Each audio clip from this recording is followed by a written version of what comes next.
यहाँ पे स्टोर बनाया गया था, पीएचई का पाइप वगैरह है यहाँ पे, तो ये स्टोर रूम जैसे बनाया गया था, बट ये इसी में रहते थे। हम लोग बहुत टाइम इनको मना किए मत रहिए, इनको गवर्नमेंट की तरफ से रहने के लिए पैसा भी मिलता है, बट फिर भी ये यहीं पे रहते हैं। पीएचईडी विभाग के एक कर्मचारी रात जो 4 बजे के आसपास में जो हादसा हुआ, घर गिर गया। मंगलवार की हली सुबह तेज आंधी तूफान ने अपना कहर बरपा दिया। आंधी इतनी तेज थी कि कई जगहों पर जान माल की क्षति की बात सामने आ रही है। मुजफ्फरपुर जिले के साहिबगंज प्रखंड के प्रतापपट्टी अवस्थित पानी टंकी के पास पीएचईडी विभाग के स्टोर रूम में रह रहे किशनगंज निवासी असरुद्दीन का दर्दनाक तरीके से मंगलवार की सुबह छत गिरने से मौत हो गई। सूचना मिलते ही साहिबगंज थाना और विभाग के जेई मौके पर मौजूद रहे। उनका कहना है कि लापरवाही के कारण ऐसा हुआ। ये भवन रहने के लिए नहीं था, बल्कि ये जर्जर था जो स्टोर के सामान रखने के लिए था। इनको रहने का सरकारी रुपया भी मिलता था, इसके बावजूद ये जर्जर भवन में रहते थे। पीएचईडी विभाग में खलासी के पद पर कार्यरत थे। कड़ी मशक्कत के बाद दबे हुए शव को निकाला गया, जिसके बाद शव को पोस्टमार्टम के लिए एसकेएमसीएच मुजफ्फरपुर भेज दिया गया। देखिए खास रिपोर्ट। मुजफ्फरपुर के साहिबगंज में आज अहले सुबह आई तेज आंधी व बारिश ने कहर बरपा दिया है। इस दौरान इस वक्त मैं मुजफ्फरपुर के साहिबगंज अंतर्गत प्रतापपट्टी में पानी टंकी के पास मौजूद हूँ और यहीं पर पीएचईडी विभाग का ये स्टोर रूम कहिए, भवन कहिए है। और यहीं पर जो है कि जो पीएचईडी विभाग के जो खलासी बताया जा रहा है कि असरुद्दीन उर्फ मजनू डॉक्टर ये रह रहे थे और इनमें जो है कि काफ़ी जर्जर हो गया था भवन और छत गिरने से आज दर्दनाक तरीके से अहले सुबह मौत हो गई है। मौत की सूचना पर सनसनी फैल गई गांव में और सैकड़ों लोगों की भीड़ जुट गई है। सूचना पर प्रशासन के लोग भी पहुंचे हैं, थाने की पुलिस पहुंची है और शव को पोस्टमार्टम में भेजने को लेकर जुट गई है। अभी हमारी बातचीत हुई है जो पीएचईडी विभाग के साहिबगंज के जेई है शमीमा, इन्होंने बताया है कि पीएचईडी विभाग इनको जो है कि सरकारी रुपये भी देती है रहने के लिए, लेकिन बावजूद नहीं रह रहे थे। हमने मना भी किया था, तो कहीं ना कहीं लापरवाही के कारण मौत की बात सामने आ रही है। वही कुछ इस भवन में अन्य भी लोग भी रह रहे थे। बताया जा रहा है, उनका कहना है कि जिस समय आंधी बारिश हो रही थी उस दरमियान कहा भी गया अलग रहने के लिए, फिर भी नहीं रहे। हम अन्य लोगों से भी बातचीत करेंगे।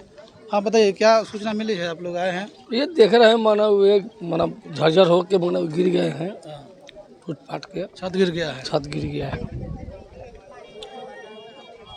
हमारे लोगों से भी बातचीत करेंगे, तो ये कहीं ना कहीं लापरवाही के कारण मौत की बात सामने आ रही है। और आए दिन मौसम विभाग भी लगातार लोगों को जागरूक करती है और अपने न्यूज़ के माध्यम से, अपने वेबसाइट के माध्यम से कि आंधी अगर बारिश हो, तेज आंधी बारिश हो, बिजली गरज हो, ठनका गिरे, तो ऐसे में बचाव को लेकर कैसे रहे। हम अन्य लोगों से भी बातचीत करने का प्रयास करेंगे और आपको सुनाएंगे जो जेई पीएचईडी विभाग के है उन्होंने क्या कुछ कहा है। हमारे साथ बने रहे हर अपडेट। पीएचई के ये स्टाफ है, नाम है इनका असरुद्दीन। हाँ, तो सुबह जो बारिश आई आंधी तूफान, उसी में ये जो बिल्डिंग है पीएचई की बिल्डिंग है, गिरने की वजह से इनका डेथ हो गया है। मुझे जैसे सूचना मिला मैं सभी जगह इन्फॉर्म की हूँ, अपने विभाग में भी की हूँ, प्रशासन को भी की हूँ। तो टाइम तो लगा, लगभग 1.5 घंटे के बाद हेल्प करने के लिए आए हैं। तो अभी ये जो कुछ भी आपके सामने हो रहा है, भवन का छत गिरने से जी सरकारी भवन, हाँ सरकारी भवन है, पीएचई का है। भवन का मरम्मत या नहीं, ये किसी के रेंट के लिए नहीं था। यहाँ पे स्टोर बनाया गया था, पीएचई का पाइप वगैरह है यहाँ पे, तो ये स्टोर रूम जैसे बनाया गया था, बट ये इसी में रहते थे। हम लोग बहुत टाइम इनको मना किए मत रहिए, इनको गवर्नमेंट की तरफ से रहने के लिए पैसा भी मिलता है, बट फिर भी ये यहीं पे रहते थे। हाँ, इनके घर वालों को सूचना कर हाँ, इनके घर वालों को सूचना कर दिया गया है, रास्ते में है, आ रहे हैं जी। किशनगंज। पिताजी का नाम तो इतना डिटेल्स नहीं है। मैं पीएचई विभाग की जेई हूँ, शमीमा जी, साहिबगंज जी। आज तो बहुत दुखद घटना है। पीएचईडी विभाग के एक कर्मचारी रात जो 4 बजे के आसपास में जो हादसा हुआ, घर गिर गया। सरकारी जर्जर भवन था।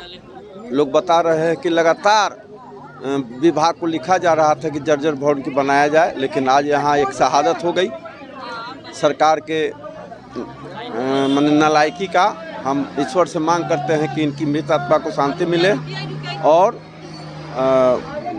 परिवार को सरकारी सुविधा मिले, और जो अधिकारी, जिस अधिकारी के लापरवाही से ये जर्जर सरकारी भवन का जो मरम्मती नहीं हुई थी, नवनिर्माण नहीं हुआ, उस सरकार अधिकारी के विरुद्ध कार्रवाई की जानी चाहिए ताकि इस तरह विभाग के यहाँ पर हाँ, यही मौजूद है। हाँ। इनका कहना है कि ये स्टोर रूम था, ये रहने के लिए नहीं, रहने के लिए इनको रुपये भी मिलता था, लेकिन ये नहीं रहता था, हम लोग मना भी किया सर। तो मना किए थे तब। अब अभी तो विभागीय मामला, उसमें हम तो चूँकि कुछ जान नहीं रहे, लेकिन हम लंबे समय से, जब हम यहाँ अखबार हिंदुस्तान में थे तो हमेशा आते थे यहाँ की खबर बनाने, तो इनसे हमेशा भेंट, हमारा चेहरा जाना पहचाना लगा। तो निश्चित तौर पर इनकी दुखद मृत्यु हुई है।